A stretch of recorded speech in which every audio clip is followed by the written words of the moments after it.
Seorang ibu muda yang cantik asal Sumatera Barat telah berulang kali terbang ke Aceh dengan tujuan mencari putra kesayangannya yang saat ini berada di mantan suaminya di Pidijaya, Aceh.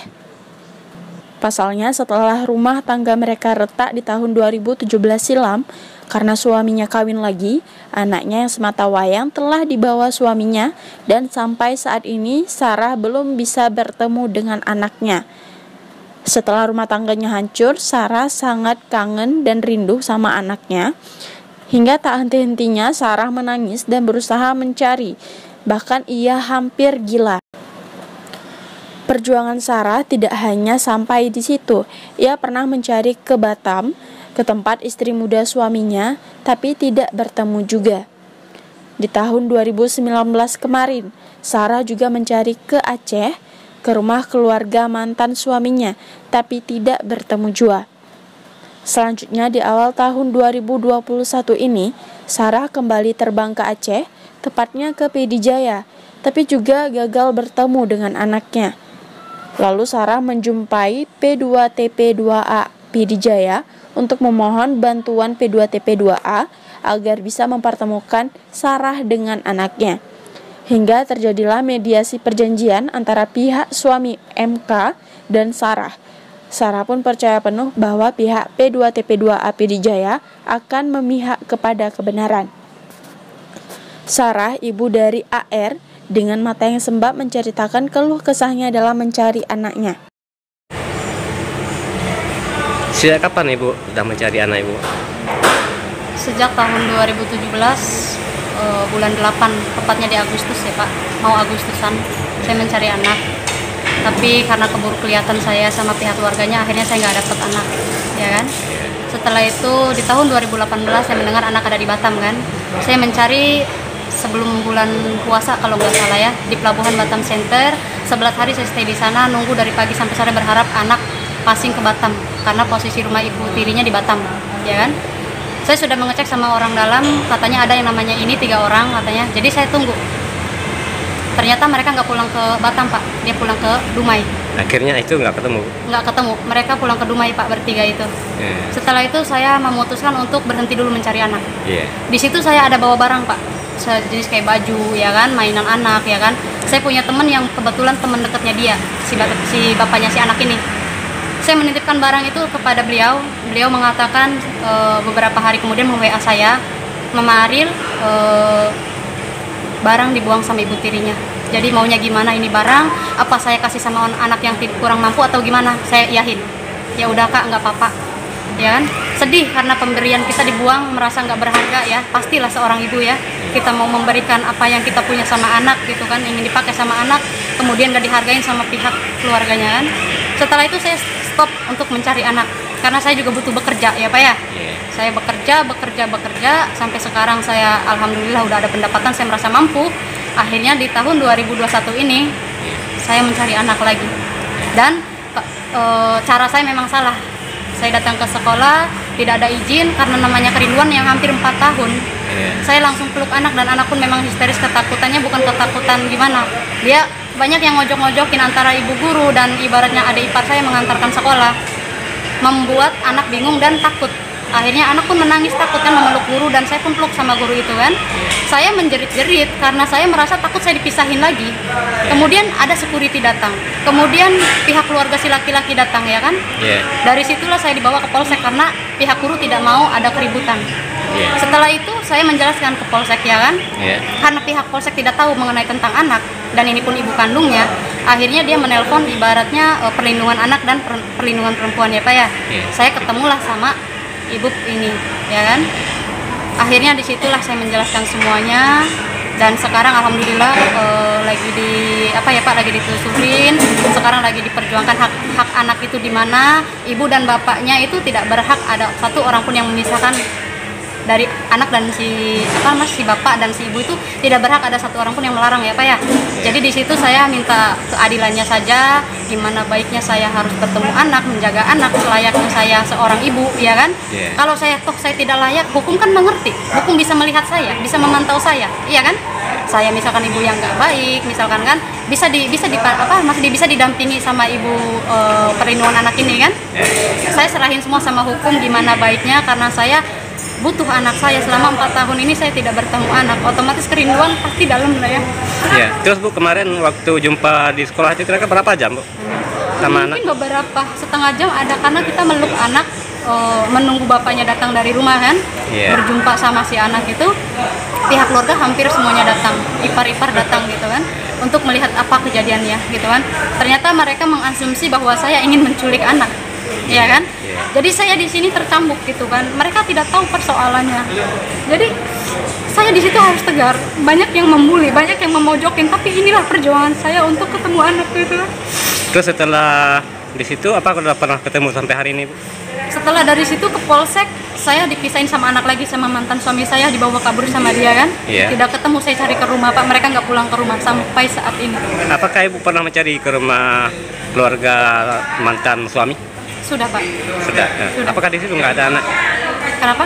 Nggak ada si yang dimaksud si anak? Tidak ada. Pihak keluarga bilang saya tidak tahu menau, katanya nggak tahu kemana, nggak pulang dari kemarin katanya.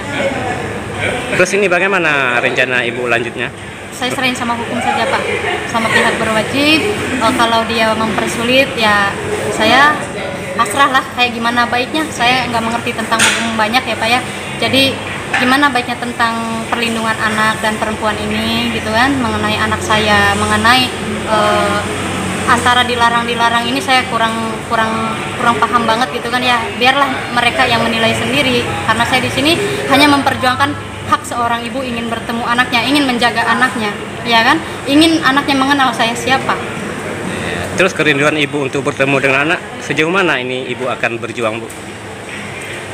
Menurut saya tidak akan ada sejauh mana, sampai ibaratnya si anak jatuh di pelukan saya Pak. Tidak akan ada batasnya itu.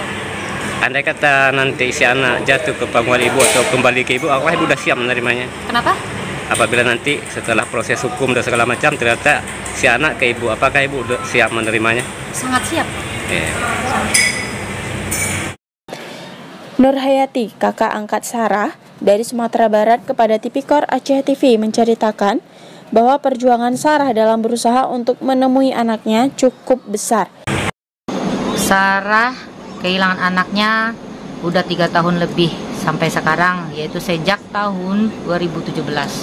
Dimana saat tahun 2017 itu anak lagi bersama dia diambil oleh Eka dari tangan dia. Akhirnya dia kehilangan anaknya dan pulanglah ke Padang. Dan berselang waktu kemudian dapat kabar anaknya udah ada lagi di Aceh. Dan akhirnya Sarah juga pergi ke Aceh lagi untuk melihat anaknya dan pengen ketemu anaknya. Ternyata tidak berhasil, diumpetin mungkin dari keluarganya. Dan akhirnya dia balik lagi pulang ke Padang. Dan sampailah tahun 2018 dapat kabar kalau anaknya berada di Batam bersama ibu tirinya. Dan akhirnya Sarah pun pergilah ke Batam. Dan itu pun bersama saya, menemani dia dan teman-teman yang lainnya mengikuti dia di mana dia berada. Ternyata tidak berhasil juga, gagal juga dia menemui anaknya. Sampailah sekarang 2021, dia mendapat kabar anaknya udah sekolah di sekolahan Sogo 15. Akhirnya dia pergilah ke sekolahan itu dan berusaha untuk memeluk anaknya, tapi sepertinya bapaknya tidak mengizinkan. Akhirnya terjadilah kesalahpahaman sampai ke kantor polisi dan perlindungan wanita dan anak. Sementara P2TP2A Pidijaya, Nyak Malek Wina, menjelaskan persoalan Sarah untuk berjumpa dengan anaknya telah pada mediasi perjanjian. Bahkan jika salah satu pihak melanggar, maka akan dikenakan sanksi. Hasilnya saat ini, Bu? Mohon diklarifikasi sedikit ya. Jadi pihak P2TP2A pertama kali terjadinya kesalahpahaman antara pihak rumah sekolah si anak kandung beliau dengan kedatangan beliau yang mendadak, sehingga diarahkan untuk ke Polsek Bandar Baru, Polsek setempat. Kapolsek menelpon saya, menghubungi saya karena masalah yang ini adalah masalah terkait dengan perlindungan perempuan dan anak. Jadi alhamdulillah dengan fasilitas dari P2TP2A kami melakukan pendekatan kepada keluarga, memberikan pemahaman kepada keluarga terkait apa yang keluarga pihak suami lakukan itu ada sebuah kesalahan. Jadi alhamdulillah sampai sekarang sudah terrealisasi sebuah perjanjian kesepakatan damai terkait penanganan anak tersebut. Yang maksudnya perjanjian damai gimana? Apakah ini ibunya si anak sudah bisa bertemu atau gimana? Betul, karena selama ini Ibu Sarah yang merasa akses beliau untuk bertemu dengan anak beliau yang sebenarnya bukan dihalang-halangi, tetapi karena lebih masyarakat kampung yang kurang paham terhadap undang-undang perlindungan anak sehingga menganggap bahwa si bapak dan keluarganya ini menganggap sangat berhak terhadap anak-anaknya, sehingga Ibu Sarah ini menjadi pihak yang dirugikan karena dari pengakuan beliau selama ini yang akses yang tertutup untuk anaknya. Alhamdulillah sudah ada kesepakatan damai terkait bahwa Ibu Sarah harus bisa menjumpai anaknya dengan tanpa batas, selayaknya hubungan seorang ibu dengan anaknya. Apakah ketika Ibu Sarah ini mau menjumpai anak juga harus melalui P2 TPA ini? Betul, karena ketika sebuah kasus sudah masuk ke kantor kami, lembaga kami, dan sudah memakai, berarti setiap klien kami harus mematuhi terhadap aturan-aturan yang berada di lembaga, karena kita sebenarnya bertujuan untuk tujuan yang terbaik untuk anak. Sebagai P2 TPA sendiri di PJ, apakah Ibu sendiri sudah pernah ketemu dengan anak itu? Sampai sekarang belum pernah ketemu karena posisi anak yang saya sendiri kurang tahu, tetapi saya sudah memastikan kepada pihak keluarganya dengan membuat sebuah perjanjian dalam 2 hari ini akan segera mempertemukan anak dengan pihak suami Ibu Sarah, karena keberadaan beliau setelah kasus kemarin kami sendiri tidak mengetahui, dan ketika keluarga sendiri juga tidak mengetahui, tetapi keluarga berjanji akan segera mungkin menghubungi pihak suami untuk sesegera mungkin mengadakan perjumpaan kami pihak P2A dengan anak tersebut. Terus kan ini ada perjanjian kedua pihak, artinya kesepakatan bahwa Bu Sarah ini tanpa batas bisa menemukan anaknya melalui P2 TPA. Lantas target ke depan atau jadwal yang bertemu ini kapan? Target ke depan sesuai dengan kesepakatan tadi, paling telat hari Rabu ini pihak keluarga daripada ayah si anak ini bersedia untuk mempertemukan kami P2A PD Jaya dengan anak tersebut. Lantas untuk ketemu dengan ibunya sendiri kapan?